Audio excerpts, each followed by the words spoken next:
इस समय आप देख रहे हैं सबरस टीवी। तुम भी आ जाओ, तालियां। स्वागतम, आइए सबरस मुरसानी साहिब। अब क्या आपके कानों में आकर कहूँ ताली बजाओ? खींच लो, दो और खींचो। Thank you. बस अब मत खींचना, इसकी आवाज बढ़ा दो थोड़ी सी। बहुत अच्छा किया है। और एक बात बताऊं जी, ये जो मेरी फोटो खींची है ना तूने अभी, इसकी एक बड़ी फोटो बना लेना, ठीक है, और अपने बेडरूम में लगा लेना। बहुत अच्छे। क्यों? क्योंकि तुम सारी रात घर से बाहर रहते हो। घर में एक आदमी का रहना बहुत जरूरी है।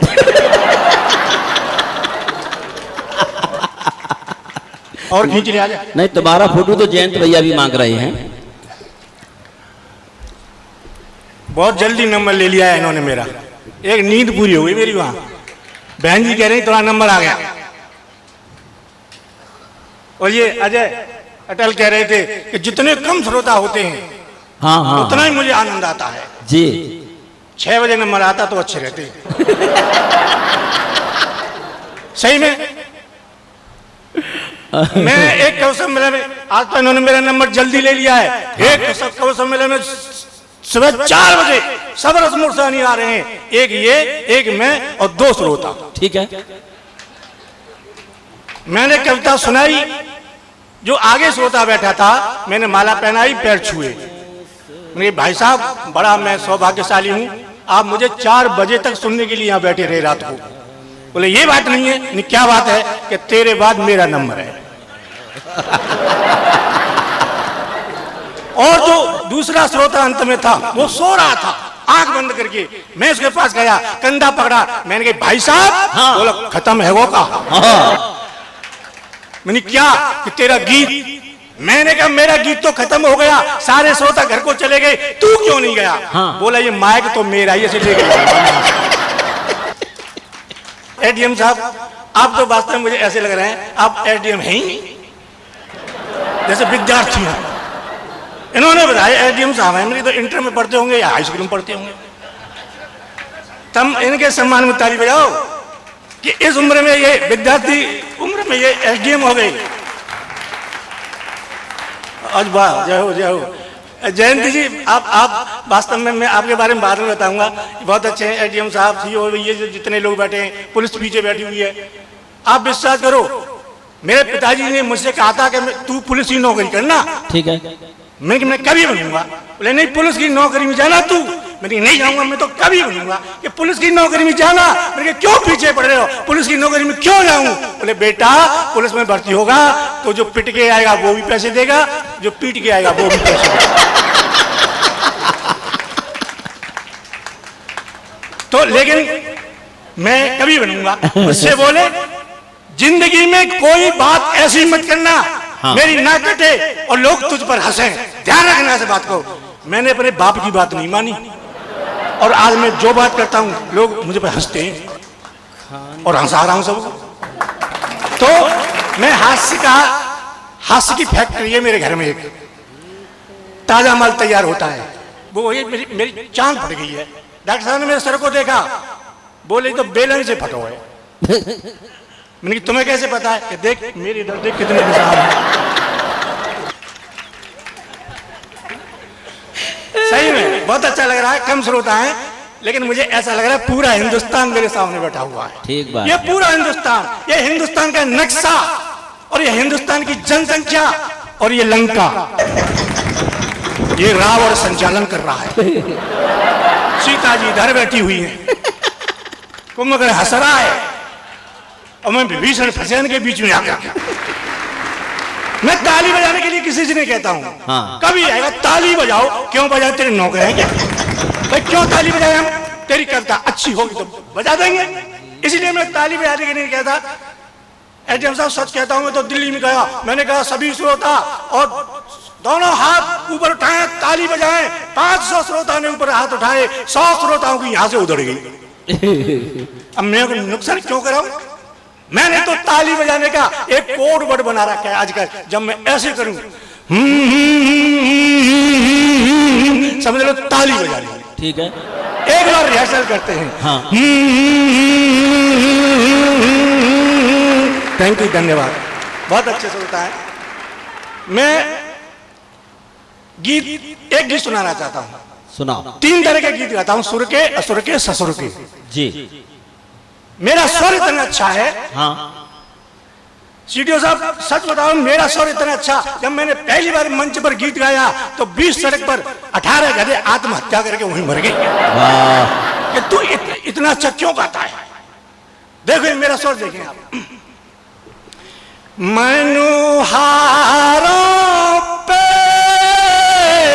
धन फूंक दिया, शादी कर लेते हैं लंबे रज, और पता नहीं है कौन सा खानदान, क्या संस्कार, कहाँ है, कोई पता नहीं है। मैंने पत्नी से जब शादी किया तब मैंने पत्नी से कहा, मनोहारों पे धन फूंक दिया, मनोहारों पे धन फूंक दिया, जुल्फों में खुद को फंसाया है, तब कहीं जाकर ये ब्याह मैंने तेरे संग रचाया है।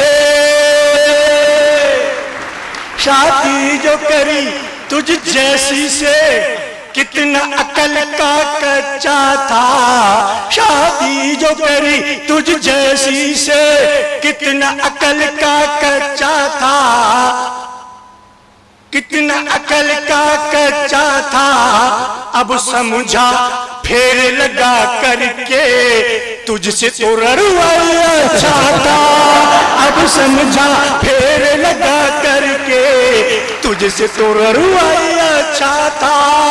पत्नी मेरी क्यों जुल्म करे, तेरा खसम तो घिसता रहता है, ओ पत्नी मेरी क्यों जुल्म करे, तेरा खसम तो घिसता रहता है, तेरे बेलन की इस चक्की में ये हरदम पिसता रहता है, तेरे बेलन की इस चक्की में ये हरदम पिसता रहता है, तेरी चप्पल से पिट जाऊंगा, तेरी सैंडल से मिट जाऊंगा, तेरी चप्पल से पिट जाऊंगा, तेरी सैंडल से मिट जाऊंगा, मत इतना मुझको मार तू।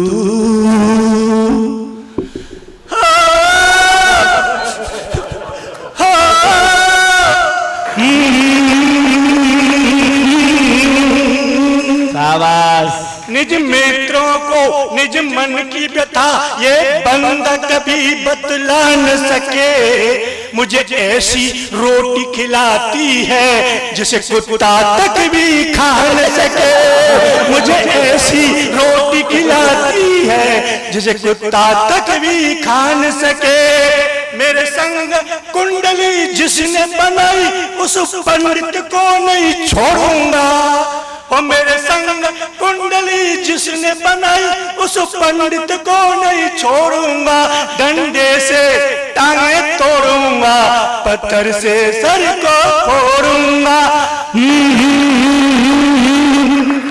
आप ऐसे सुनेंगे तो भागवत कथा हो रही है, ताली बजाना भी भूल जाते हैं। चलो बहुत अच्छा है, ये मेरा एक ससुर का गीत था, बहुत अच्छा था जी। आपने गीत लगे अजय अटल। भाई साहब मैंने फिल्मों में बहुत सारे गीत लिखे हैं जी, पर वो किसी ने लिए नहीं। बहुत अच्छे। बोले तू ही रख ले अपने पास, बोले बहुत अच्छे लिखते तू। तो इसलिए मैं एक आज आजादी अमृत महोत्सव मनाया जा रहा है, किसी ने देश के लिए कोई कविता नहीं सुनाई, किसी ने आजादी पर नहीं बोला।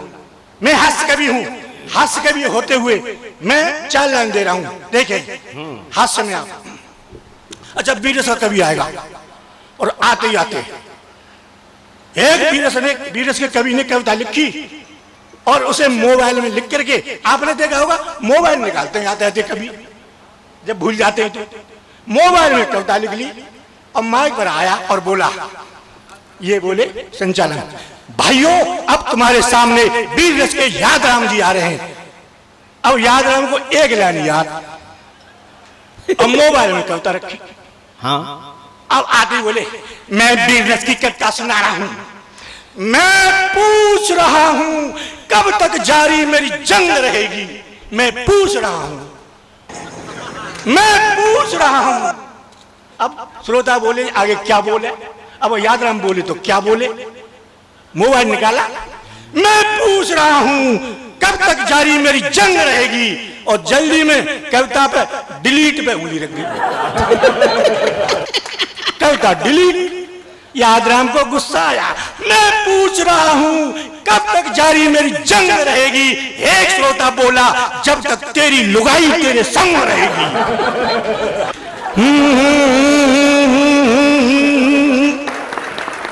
तो मैं वीरस की कविता नहीं लिखता। कृपया सबरस टीवी यूट्यूब चैनल को सब्सक्राइब करें।